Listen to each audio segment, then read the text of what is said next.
आज भी परमेश्वर हमारे साथ वास करता है। आप सभी को जय मसीह की। आज 14 सितंबर 2025 रविवार की प्रार्थना में आपका स्वागत है। आपके लिए परमेश्वर का वचन। प्रिय भाइयों और बहनों, आज हम एक अत्यंत गहन और सामर्थी सत्य पर मनन करेंगे। आज भी परमेश्वर हमारे साथ वास करता है। यह विषय हमारे विश्वास का केंद्र बिंदु है, क्योंकि परमेश्वर केवल एक दूर का ईश्वर नहीं है जो स्वर्ग में बैठकर हमें देखता हो, बल्कि वह हमारे बहुत ही निकट है, हमारे साथ है और हर परिस्थिति में हमारे जीवन में सक्रिय रूप से कार्य कर रहा है। दुनिया की शुरुआत से आज तक परमेश्वर की यही योजना स्पष्ट है कि वह अपने लोगों के साथ वास करना चाहता है। ये वचन हमें यह आश्वासन देता है कि चाहे परिस्थितियां कैसी भी हों, चाहे संसार बदल जाए, चाहे लोग बदल जाएं, परमेश्वर की उपस्थिति और उसका प्रेम हमारे जीवन से कभी नहीं हटेगा। परमेश्वर की उपस्थिति की योजना आदिकाल से। जब हम उत्पत्ति की पुस्तक में देखते हैं तो पाते हैं कि परमेश्वर ने मनुष्य को अपनी ही छवि और स्वरूप में रचा। परमेश्वर ने आदम और हव्वा को अदन की वाटिका में रखा, जहां वह प्रतिदिन उनके साथ संवाद करता और उनके संग चलता। इसका अर्थ यह है कि प्रारंभ से ही परमेश्वर चाहता था कि उसका अपने सृजन के साथ गहरा और व्यक्तिगत संबंध हो। पाप ने इस संगति को तोड़ा, परंतु परमेश्वर का प्रेम कभी कम नहीं हुआ। उसने मनुष्य को त्यागा नहीं।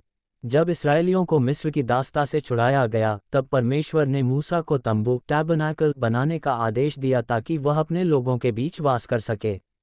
निर्गमन 25:8 में प्रभु परमेश्वर कहते हैं, वे मेरे लिए एक पवित्र स्थान बनाएं ताकि मैं उनके बीच में वास करूं। ये स्पष्ट रूप से बताता है कि परमेश्वर का हृदय हमेशा अपने लोगों के साथ रहने का रहा है। यीशु मसीह इम्मानुएल अर्थात परमेश्वर हमारे संग। नए नियम में ये योजना और भी स्पष्ट हो जाती है जब परमेश्वर स्वयं यीशु मसीह के रूप में इस पृथ्वी पर आए। मत्ती 1:23 में लिखा है, देखो, कुंवारी गर्भवती होगी और पुत्र जनेगी, और वे उसका नाम इम्मानुएल रखेंगे, जिसका अर्थ है परमेश्वर हमारे संग। ये सत्य कितना अद्भुत है। परमेश्वर ने केवल स्वर्ग से संदेशवाहक भेजकर हमें नहीं बुलाया, बल्कि वह स्वयं हमारे बीच आया। उसने हमारी जैसी देह धारण की, हमारे बीच रहा, हमारे दुखों को सहा और हमें परमेश्वर के प्रेम का प्रत्यक्ष अनुभव कराया। ये सिद्ध करता है कि परमेश्वर का स्वभाव हमारे निकट आने और हमारे जीवन में शामिल होने का है। पवित्र आत्मा की उपस्थिति। आज का समय। यीशु मसीह ने अपने शिष्यों से कहा कि वह उन्हें अकेला नहीं छोड़ेगा। यूहन्ना 14:16-17 में प्रभु यीशु कहते हैं, मैं पिता से विनती करूंगा और वह तुम्हें एक और सहायक देगा कि वह सदा तुम्हारे साथ रहे, अर्थात सत्य का आत्मा। पवित्र आत्मा आज हमारे जीवन में परमेश्वर की उपस्थिति का प्रमाण है।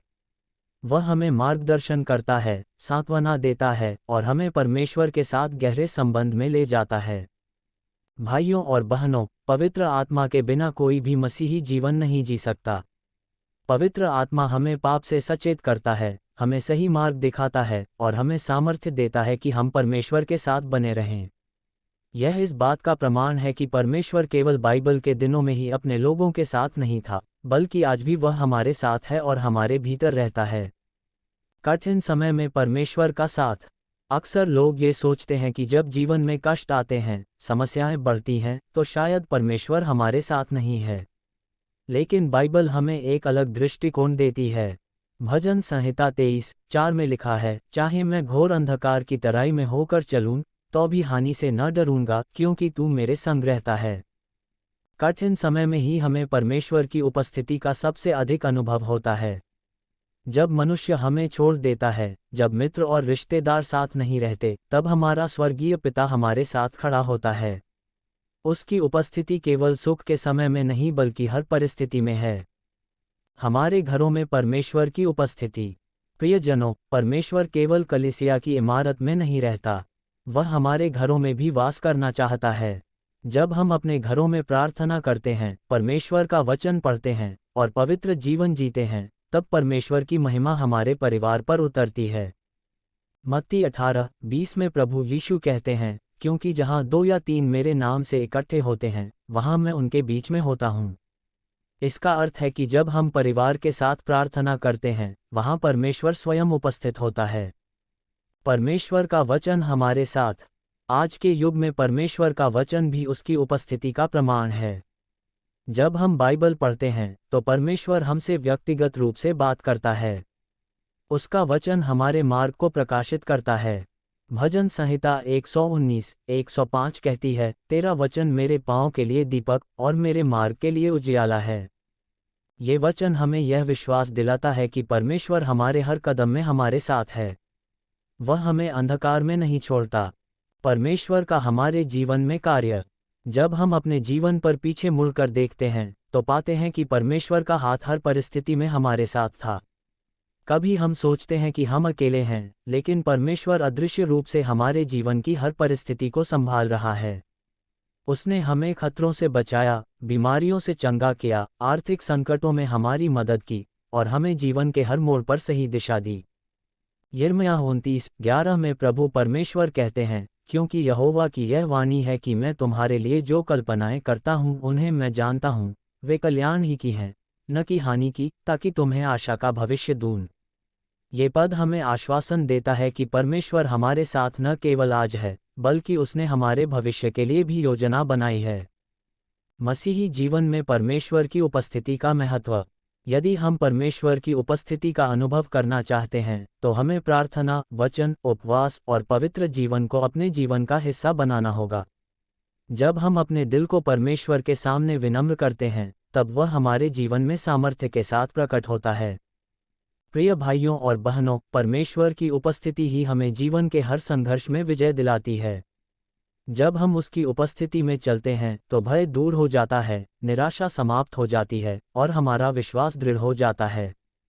आज के संदेश से हमने क्या सीखा? आज का संदेश हमें ये स्मरण दिलाता है कि परमेश्वर केवल हमारे साथ ही नहीं, बल्कि हमारे भीतर भी है। पवित्र आत्मा हमें प्रतिदिन मार्गदर्शन करता है।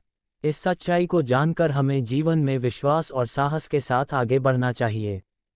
चाहे परिस्थितियां कैसी भी हों, हमें यह विश्वास रखना चाहिए कि परमेश्वर हमारे साथ है। हमें अपने परिवारों, समाज और कलीसिया में ये सच्चाई साझा करनी चाहिए ताकि लोग जान सकें कि वे अकेले नहीं हैं। परमेश्वर आज भी अपने बच्चों के जीवन में चमत्कार कर रहा है, उन्हें मार्ग दिखा रहा है और उन्हें अपनी गोद में सुरक्षित रखता है। वचन के आखिर में, प्रिय भाइयों और बहनों, आज का ये संदेश हमें एक बार फिर स्मरण दिलाता है कि हमारा परमेश्वर जीवित है और वह अपने बच्चों के साथ वास करता है। उसने हमें कभी नहीं छोड़ा और कभी नहीं छोड़ेगा। उसका प्रेम अनंत है और उसकी उपस्थिति हमारे जीवन की सबसे बड़ी सुरक्षा है। आइए हम सब मिलकर प्रार्थना करें कि परमेश्वर का पवित्र आत्मा हमें प्रतिदिन यह अनुभव करने में मदद करे कि वह हमारे साथ है। हम हर परिस्थिति में उसका धन्यवाद करें और इस सच्चाई के साथ जीवन जिएं कि परमेश्वर आज भी हमारे साथ वास करता है। समापन प्रार्थना और आशीष वचन। परमेश्वर आपको आशीष दे। आज के लिए परमेश्वर का वचन बस इतना ही। अगले संडे एक बार फिर परमेश्वर के नए वचन के साथ फिर मिलेंगे। तब तक आप सभी परमेश्वर के अनुग्रह में सुरक्षित रहें और परमेश्वर की कृपा आपके और आपके परिवार पर होती रहे। अब हमारे पिता परमेश्वर का अनुग्रह, परमेश्वर पिता का प्रेम और पवित्र आत्मा की सहभागिता हमेशा आपके साथ बनी रहे। आमीन। God still dwells with us today. Greetings to you all in the name of Christ. Welcome to the Sunday prayer service on September 14, 2025. Here is God's word for you today. Dear brothers and sisters, today we will meditate on a very profound and powerful truth. God still dwells with us today. This truth is at the very center of our faith because God is not a distant deity who merely watches us from heaven, but He is a personal God who is near to us, lives with us, and is actively working in every area of our lives. From the beginning to the end of the Bible, God's plan has always been to dwell with His people.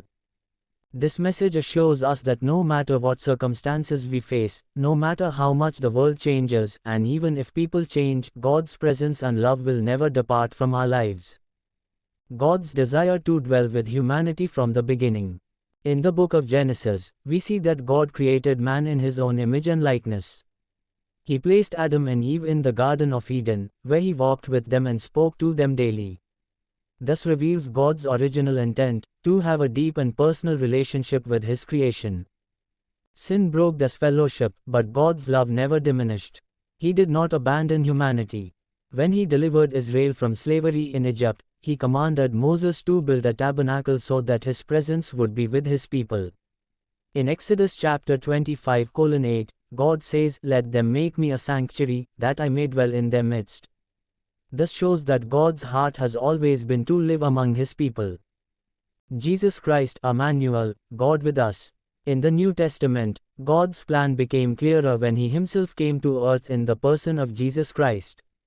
Matthew chapter 1:23 says, "Behold, the virgin shall conceive and bear a son, and they shall call his name Emmanuel," which means God with us. How wonderful is this truth! God didn't just send messengers to call us to him, he himself came down to live among us. He took on human flesh, dwelt among us, bore our sufferings, and revealed the Father's love to us. This proves that God's nature is to be close to us and actively involved in our lives. The Holy Spirit, God's presence today. Jesus promised his disciples that he would not leave them as orphans. In John 14:16-17, Jesus says, "I will ask the Father, and he will give you another helper, to be with you forever, even the Spirit of truth." The Holy Spirit is God's living presence in us today. He guides us, comforts us, and draws us into deeper fellowship with the Father. Without the Holy Spirit, no Christian can truly live out their faith. The Holy Spirit convicts us of sin, leads us in righteousness, and empowers us to walk with God. This is proof that God's presence is not just a thing of Bible times but a present reality in our lives today. God's presence in times of trouble. Many people feel that when life gets hard and trials come, God must not be with them. But the Bible gives us a different perspective. Psalm chapter 23:4 says, "Even though I walk through the valley of the shadow of death, I will fear no evil, for you are with me." It is in times of difficulty that we experience God's presence most deeply. When people abandon us, when friends and family may not be there, our Heavenly Father stands beside us. His presence is not only in times of blessing but in every situation. God's presence in our homes. Beloved, God does not only dwell in church buildings. He desires to dwell in our homes.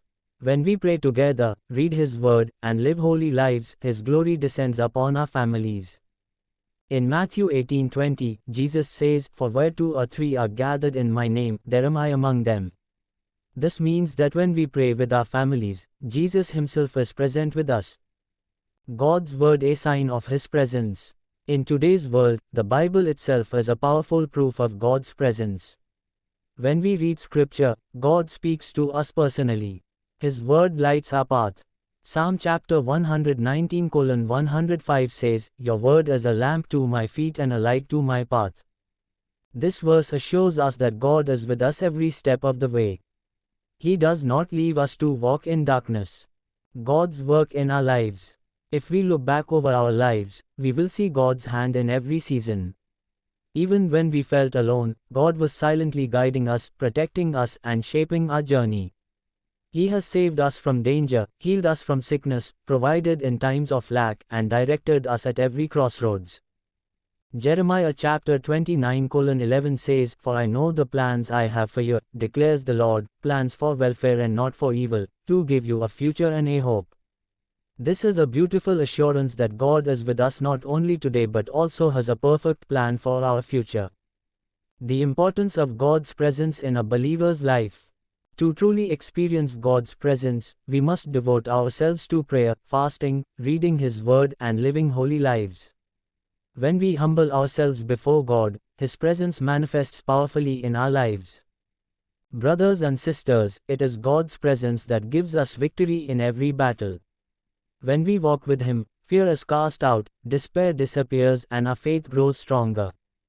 Application for today. This message reminds us that God is not only with us but also within us. The Holy Spirit guides us daily.